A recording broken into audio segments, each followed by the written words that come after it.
Guys, it's Hook here. Today we're going to be looking at getting you through some of the difficult and grindy parts of Sleeping Dogs, aka GTA Hong Kong. This video is going to cover some general tips that apply throughout your gameplay, as well as some challenge farms to unlock those gold awards, and some cheese-tastic methods to get through some races and events that are particularly annoying. And then finally, if you don't have the definitive edition, we'll cover which DLCs you need to get all the trophies/achievements. Alright, let's go. First up, general tips and tricks. TRIAD XP is the hardest to get in this game. You need to get to level 10, and to avoid an obnoxious grind at the end game, you will definitely want to unlock this gear set as soon as you have a high enough face level and enough money to do so. You obtain this clothing set from two specific clothing stores in Central. First one is at this location, and you will want to purchase the pants that are part of the Mountain Master Triad set. The second clothing store is at this location. And here you're going to purchase the puffy vest, again part of the Mountain Master Triad set.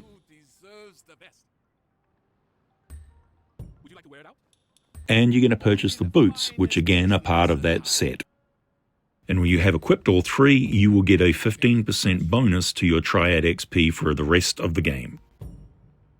Now, if you complete the story and you still don't have level 10 for Triad, you're going to come into the social hub and then missions, and then you're going to replay any missions where you didn't already get 3 red triangles for Triad score, making sure you're wearing that XP bonus gear.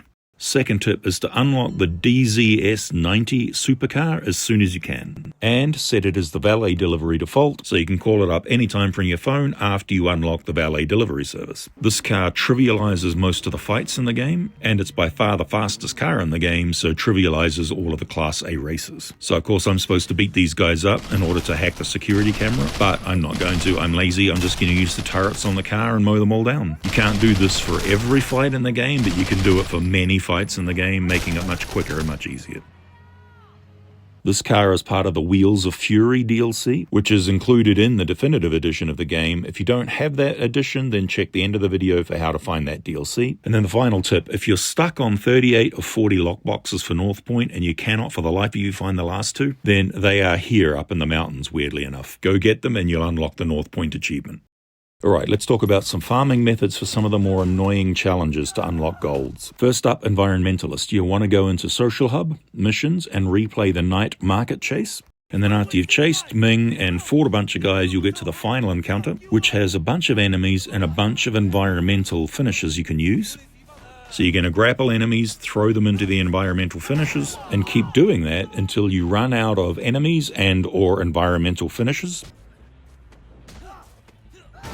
And when we get the Defeat Ming prompt, we definitely do not want to defeat him. Instead, we are going to restart the checkpoint, which will put us back at the start of this final fight again, where we are going to do a bunch more grapples and environmental finishes, and repeat the checkpoint restarts until we unlock the Environmentalist gold. Okay, next up, Bonebreaker and Ninja. You will need to return enough Jade statues to unlock the Leg Breaker move.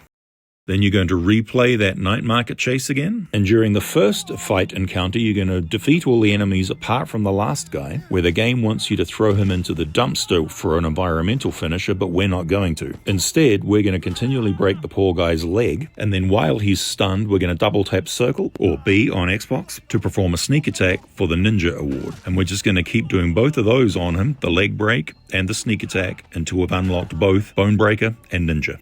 Okay, next up, Disarming and Fluid Striker. We're going to replay Mrs. Chu's Revenge, and after the second or third fight encounter, you'll reach a point where the game wants you to vault over a box to disarm an enemy and take his gun. This will get you 1 disarm and 1 fluid striker, and then we're simply going to restart the checkpoint, and we will vault and disarm that same enemy over and over again until we unlock both the Disarming gold and the Fluid Striker gold. Okay, next up, Lucky Shooter for blind fire kills. We're going to be replaying The Wedding. And once you get to the part where you're supposed to take out the enemies on the balconies, we're going to run to the left and duck behind this piece of cover. Then we're going to kill these 2 enemies with blind fire from behind that cover. And once they are both dead, we're going to restart the checkpoint, which enables us to kill those same 2 enemies again from the same cover. And we keep repeating this until we've unlocked Lucky Shooter.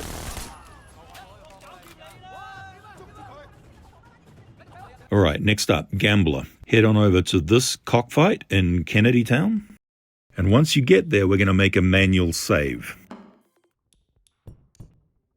Then we're going to go ahead and start, and I always pick the bird that had the most wins. That bird will win most of the time. Not all of the time, but most of the time. Place the maximum bet, and if you win the match, you will make another manual save, and if you lose the match, you're going to load your last manual save. Note, you won't spawn back here, you'll have to drive back here from your apartment, but you will at least have kept all your money that you've previously won. And then keep doing this until you've unlocked the Gambler Gold Award.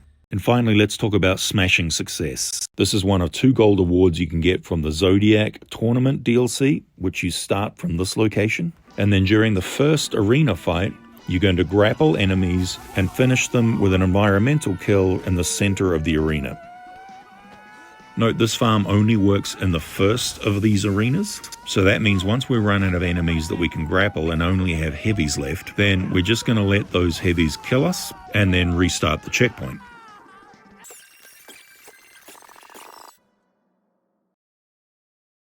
And we're going to keep doing that until we've unlocked the Smashing Success Gold Award.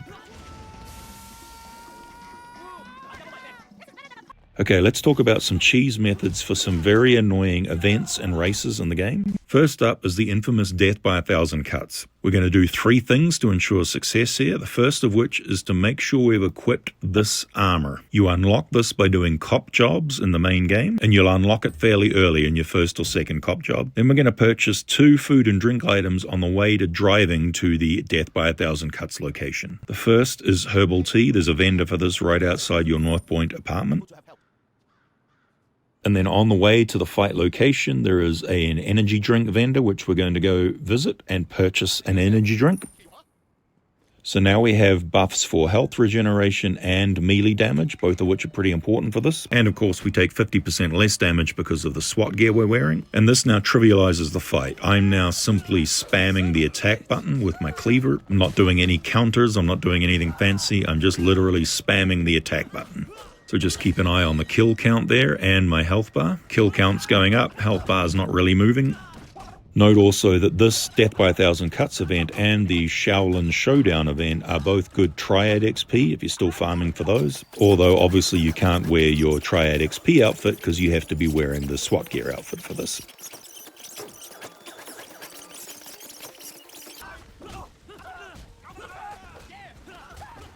And there we have the cheese version of Death by 1,000 Cuts. Next up is a cheese for the safe delivery favor. And the first thing we do for this is park our car directly in front of the car we're going to jump into so that it is blocked. And the second thing we're going to do is again equip that SWAT gear outfit. It's supposed to give us a 50% damage reduction, but weirdly enough, it also seems to give the car a 50% damage reduction. So let's see it in action. Here we go. We're starting. The car is blocked though, so the AI can't actually drive forward initially. And we'll end up staying here for a good few seconds. I don't really know if this does all that much, but for me it did seem to change the spawn patterns of the enemies during the chase, spreading them out considerably.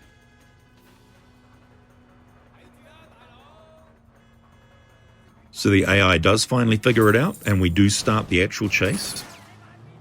And so now I'm really just going to spend the entirety of this chase trying to shoot the enemies from behind the car so that their explosions happen behind the car and do less damage. Keep an eye on the car's health bar. You'll see it going down very slowly, again, due to the armor, which really shouldn't be helping, but it does. Again, you're just trying to shoot these enemies while they're behind the car, because if you shoot them when they're in front of your car, then you will invariably get explosion damage on your car. You can't avoid that in some cases, but again, just try and get most of the enemies while they're behind the car.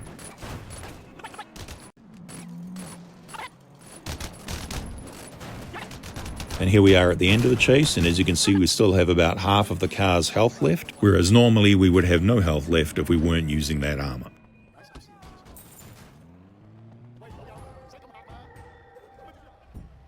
Right, now let's cheese the most annoying race in the game, Enduro. You absolutely want to be using the Hong Kong PD police bike. It's the best handling bike and it's the heaviest, so it's harder for you to get knocked off or knocked around. You unlock this bike by doing this particular cop job. So go get the bike first, and then for the actual race we're going to cheese it by taking shortcuts in 2 places in this general location. The first shortcut is as we're going uphill, and the second shortcut is as we're coming down the hill into Kennedy Town. And between using the bike and these 2 shortcuts, you're guaranteed to win the race so long as you can avoid doing this sort of thing. You don't need to be the fastest, but you just need to avoid collisions like that. So let's look at a super sped up version of the race, which I'll slow down when we get to those 2 shortcut points. I generally kept one eye on the mini-map so I could see where the shortcut was coming up, and one eye on the race itself. And here we are coming up to the first shortcut point. And the game wants us to go straight, but we're going to take this quick right-hand turn. This one pulls us ahead by a good couple of seconds.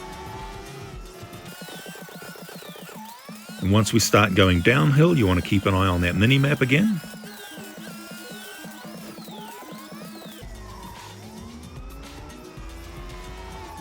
And here we are at the second shortcut point. Again, the game wants us to go forward, but we're going to go right.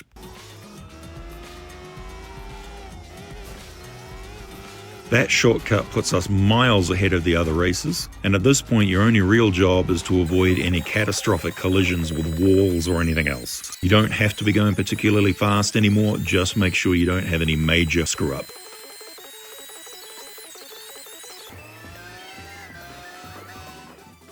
And there you go, the cheese method for the longest race in the game. And then finally, let's talk about a cheese method for the safe driver trophy/achievement. You want to head to this location on the map, and then once we get there, we're simply going to drive in the nice comfortable circle that has no traffic on it. Now you do want to do this in a mid to low range car. They have enough speed so that you can get the trophy, but they're not so fast that they become impossible to control on this tight little circle. And then after you've driven around this circle so many times you're dizzy, you will finally unlock the safe driver trophy/achievement. And then finally, DLCs for those that don't own the Definitive Edition. If you want 100% of all the trophies/achievements, then you will need a couple of DLCs. If you're on PS3 but don't see a whole lot of DLCs listed, then select the game itself, then head on down to the add-ons section and you should see all the DLCs listed there. The first one you'll need is Nightmare in Northpoint. And the second one you'll need is The Year of the Snake. And then if you want to unlock that car, the DZS90, then grab the Wheels of Fury DLC. And obviously have a look around to see what other DLCs are there. There might be some really cheap or free ones that you should probably also grab as well. And that's it, guys. That's how you can farm and cheese a bunch of the hardest and most annoying stuff in the game. Hope that helps, and I'll catch you in the next one.